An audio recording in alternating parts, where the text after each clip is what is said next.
Hi guys, welcome back to my channel. I'm back with another recap of Baddies Midwest Season 6, Episode 5, Outside in the D. So after everybody was, coming for Biggie, Natalie let them know that they gotta go ready to go outside because they got a booking to head to the club, Love and Tequila. So everybody's getting ready.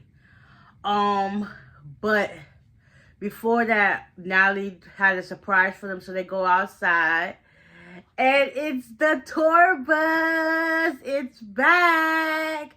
The thing, last time, I thought it was Baddies South the last time they had a bus, but come to my correction, it was Baddies West, where they had the tour bus. So everybody was excited. They turned up on the bus or whatever, filling it out and stuff like that. So after that, everybody started getting ready. Ivory didn't go because apparently she just got her lip pierced and it got infected. So she sat that one out. All the other girls that went to the club, having a good time. The girls performed their song, which was not to say Baddies. I mean, it was a Baddies song. All it was Baddies song. Natalie and her people performed their song. Tinka and Diamond performed their song. But they only played the part with just Tinka's verse. So, Diamond did what she had to do. And she did her verse a cappella. Everybody was jamming. Rolly performed her song. Who else? There's a couple. Tinka, Diamond, Biggie, Taseki, Rolly. Oh, Jaden performed her song. And everybody was having a good time. But when Rolly was about to do when Rolly was doing her, some four-eyed girl, I guess, was staring her down.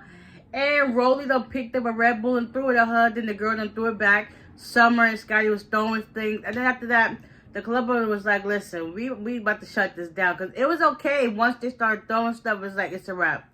So, Natalie was like, how much to keep this up? And she was like, I got 100K. He was like, listen, I got 250K on me right now. Like, what the heck? You ain't saying nothing with a word? If it's my club and I want to shut it down, I can shut it down. Like, what the heck? I guarantee they probably got there late. So, he probably been over from whatever time he was open. He ready to go home. Like, he got a life too. So, eventually they end up leaving. It's now the next day. Well, when they get back to the house, supposedly when the cameras got cut, Summer basically approached Natalie, I guess, on the bus and was just like, I'm going to take somebody's chain, and that person's chain is going to be Tinka. Tinka found out when they got back into the crib, Ari and them was there too. They was just like, you what? So Tinkerbella had the chain on the floor and was like, come get it. Security was already there next to Summer, so it was just like, okay. Them two, like, nobody saw this come. I ain't either. Next thing you know, you see Tinka, like, karate chop her in the stomach, like, what? And then security trying to stop. It was just crazy. So that died down. The next morning, we have, who is it? Not Tinka. Natalie, Dolly, and Summer, they're sitting at the table talking, whatever that case would be, about what's going on. And then next day, you see Natalie smiling and texting on her phone.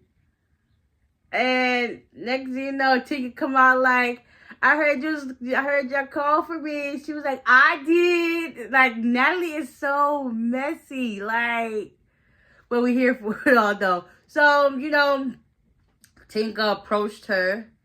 And she was like, I said this, but then I didn't say it. So Dolly was just like, how you going to say something, then you going to say you didn't say it? Then it's like, you can't stand on business when you pick and choose when you want to stand on business. So eventually, Tinka was like, pop, backhanded like a mama do their child when they talk back to you. What?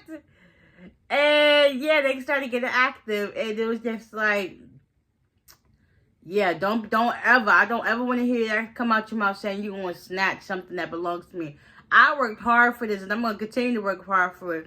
And someone was just like, why would I take hers when I'm getting my own? Who said you getting your own? Did Natalie come out her mouth and say, point blank period, oh, Summer, you're gonna get a chain. Like, no.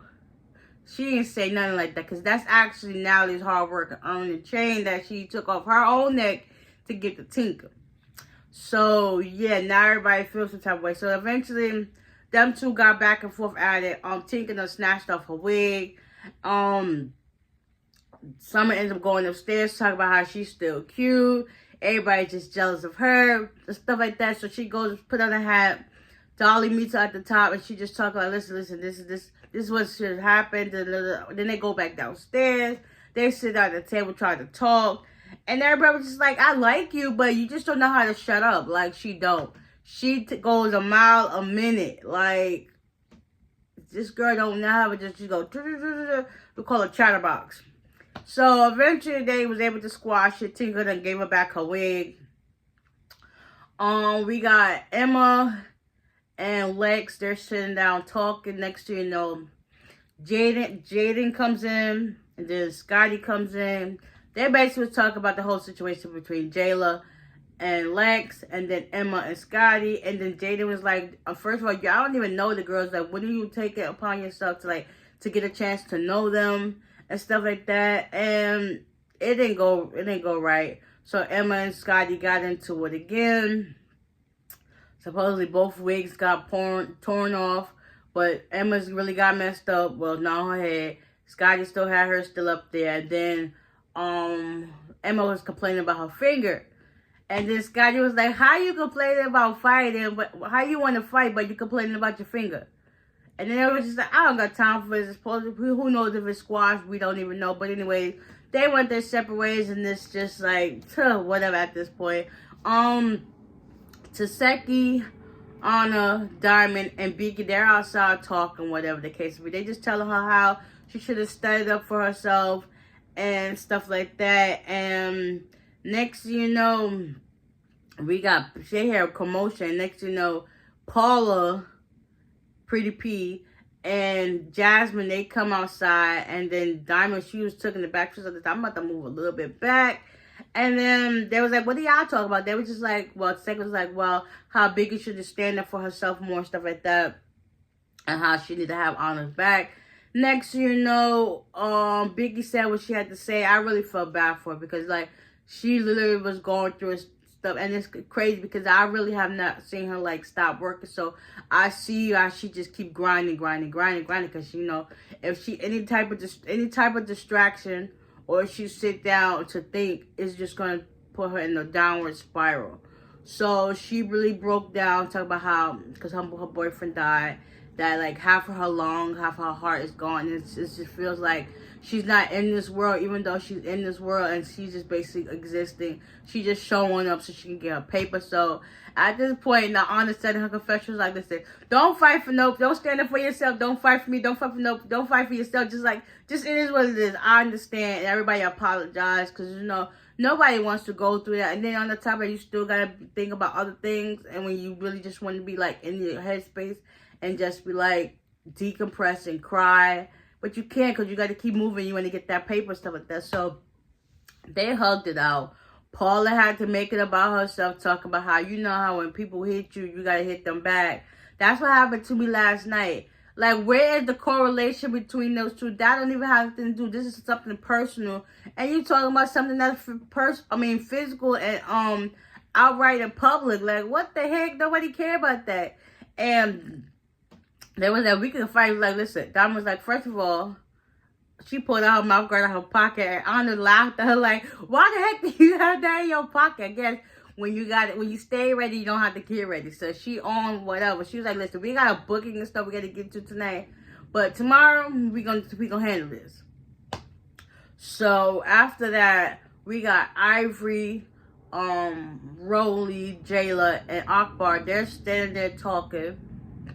And they're talking about the whole situation between with Lex and Jayla, what the case may be. And there was just like, well, Akbar was like, listen, I'm going to go bring in this girl so we could squash this beef, no fighting, whatever the case may be. Then Rolly was like, hey, whatever.